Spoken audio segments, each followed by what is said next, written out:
All right. What's up, world? Richard Carver here on day 92 of sobriety after being high for an entire 20 years. A little Lodi love to the great CCR. Oh my gosh, I went through a huge CCR phase. I think it was in 2019. I have a record player right right there, you know, and you can kind of see one of the speakers, like it's got that wooden speaker on the floor, then you got another speaker up on top, same on the other side of the TV there, and it's a wonderful system in my opinion. I love it. That's a Rega 3 or something 3, kind of forget at this point in time. Anyway, play a lot of records, got a big collection, and I love records so much.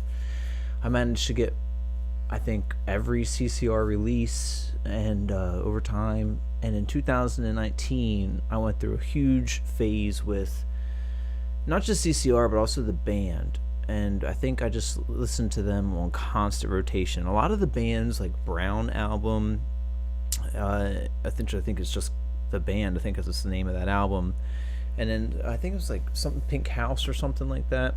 Kind of forget the name of that one too. But then CCR was Green River, I think was the name of that one. And I think Lodi's on that one. And darn it, the name, there's too many names for things in the world. Anyway, I listened to them a lot and I loved it. And Lodi, that was just a shining song that bubbled up. Funny story with Lodi is that I was just obsessed with that song, right? Just going through it with it. I couldn't stop listening to it. I would listen to it on record over and over. I would listen to it on like Spotify over and over, evil Spotify, which I still have and can't kick, I guess. But such is the way of the system that we live in. But my best friend from college was getting married, and one of our very good friends, a manager for a lot of our bands, they do all kinds of awesome stuff out there in LA. And he called me for the bachelor party, like getting things ready for me. He was like, Rick, you got to do this one thing for us, man. Learn Lodi on guitar and come on out. And we're going to surprise everybody with it, because we always go to this one bar and there's this guy Rick there, this old dude who always plays Lodi, and it would be hilarious if you did it. So, I kept putting it off, but I, learned it ish kind of thing. I don't know. I have a bad, especially then, my brain was just riddled with a ton of drugs, constant use. My memory was shot completely, and I have a problem with lyrics. So I was like, oh shucks. But I went ahead and I was like, all right, I guess it's good enough. Go out there, having an awesome time. Wait, am I blurry? All right, less blurry now. Went out there, and there was a moment where we were in Joshua Tree, a desert out in California, and we all just had a truly amazing acid trip, all of us together. It was amazing. And it was at the end of it, near the end, well, it was like midway through, really.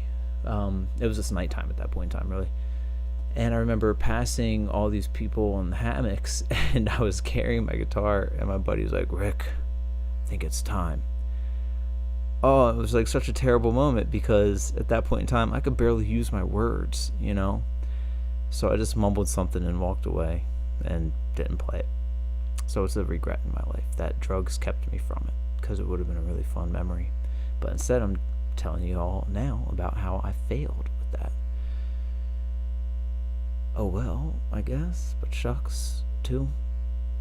Alright, so there we are. There's some Lodi.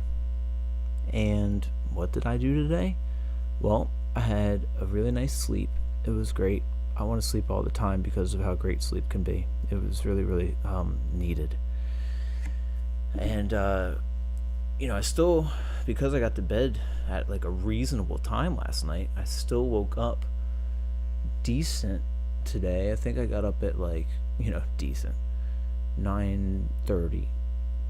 But that was me being up until like 2 a.m. instead of the usual like 4 or 5 a.m. So I was like, okay. Did a whole bunch of odds and ends. I did like, adult stuff. Had to, do bill things and all kinds of different stuff. But I did that. Had some good conversations with friends. I had a wonderful conversation with one of my friends out there in LA right now. One of my best friends in my life, Greg. He's just so wonderful. Got to talk with him. He was checking up on how I was doing with my sobriety, which was really cool because he's also in the sobriety path as well. Talked with my buddy George for a while, and then I also walked the lake across the street for a while and watched a whole bunch of birds and some eagles flying around, and so it was all nice things. I unfortunately also know that the paintball park behind me is putting in even bigger things, so I still am putting off that conversation with them, but I really have to call them.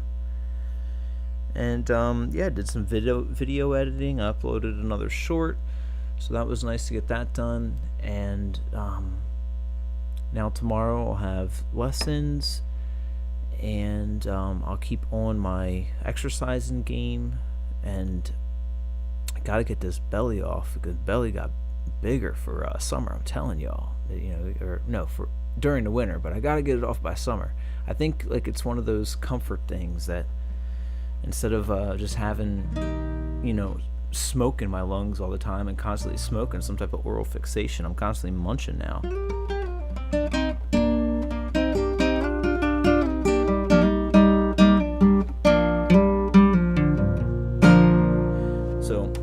Definitely want to exercise more tomorrow, and I might go to the store and talk about that iPad with the Verizon store and figure that stuff out, because I got to do that too.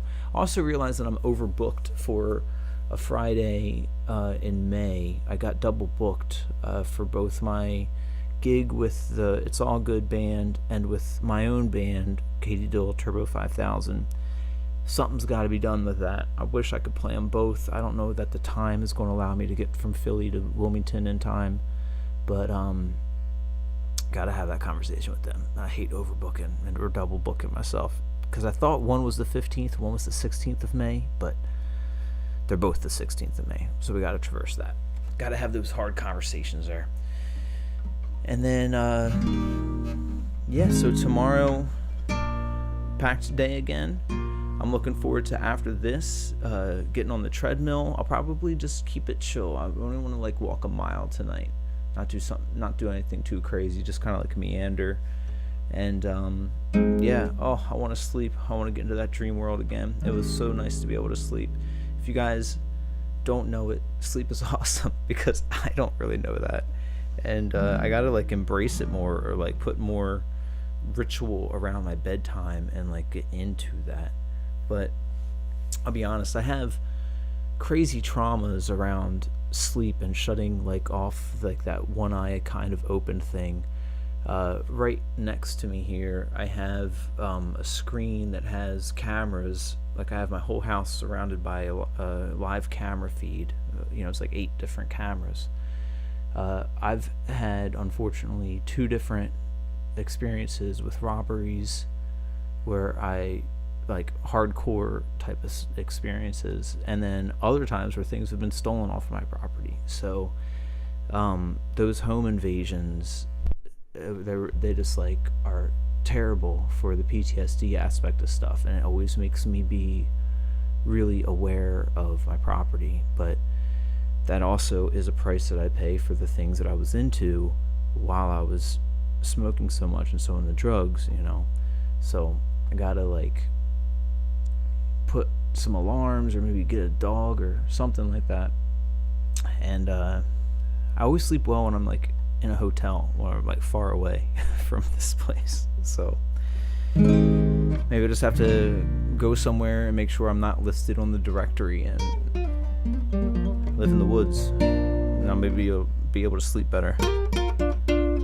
But I even surrounded my property with crunchy rocks and stuff like that, and different ways to just be aware. But anyway, that's us rambling, and I'm not trying to bring it down too much, but I'm sure we could get into this story someday. Oh yeah, I also shaved my beard off, but that'll be back in 5 minutes basically. This thing is a furry face. It just likes to get real furry real fast. My hair's getting longer, which is cool. Might get back to long hair Ricky someday soon. and look like my profile picture on my YouTube really quick, because right now I'm like, I don't know, I'm only like 6 or 7 months into growing it out. So again, it's just nonstop hair growth. It'll get there quick. One time that I cut all my hair off, I was in the garden. I had a really big garden at one time, and it was super hot outside, and I got so annoyed with my hair on my face and all the sweat and the dirt all covering me. I just took garden shears and I grabbed all my hair and I cut it off at the top of it, like right across the top of my head. And then it basically was like almost like a bald spot on the top of my head and long hair on the sides. It was the stupidest thing. So that was one of the times I did it. And then more recently I tried to like get an actual hairstyle, which I didn't like, and so I ended up just buzzing it. And then I got into the buzzing it for like a good couple years, probably maybe just about 2 years, because it's just so nice and easy just to be done with it. But this is now the longest it's been since I did that. So the longest it's been since 2021 or something like that. So we'll let it keep rolling. All right, everybody. I'm going to stop yammering your ears off. Thank you guys for checking this out, though, and for, checking in and seeing how the journey's going. You can probably tell I'm even talking more because I actually have sleep. So let's go sleep. I'm going to try and get it tonight. I'll let you guys know how that goes tomorrow. And hopefully I'll have the 90-day video complete, not just the live stream where I kind of like interview myself a little bit. Hopefully I'll have that done and a thumbnail done for that so I can upload it tomorrow. Maybe check that out if you're able. And if not, it's all good. I love you anyway. So on that note, please take care of yourselves, guys, because you deserve it. Peace and love. I'll catch you soon.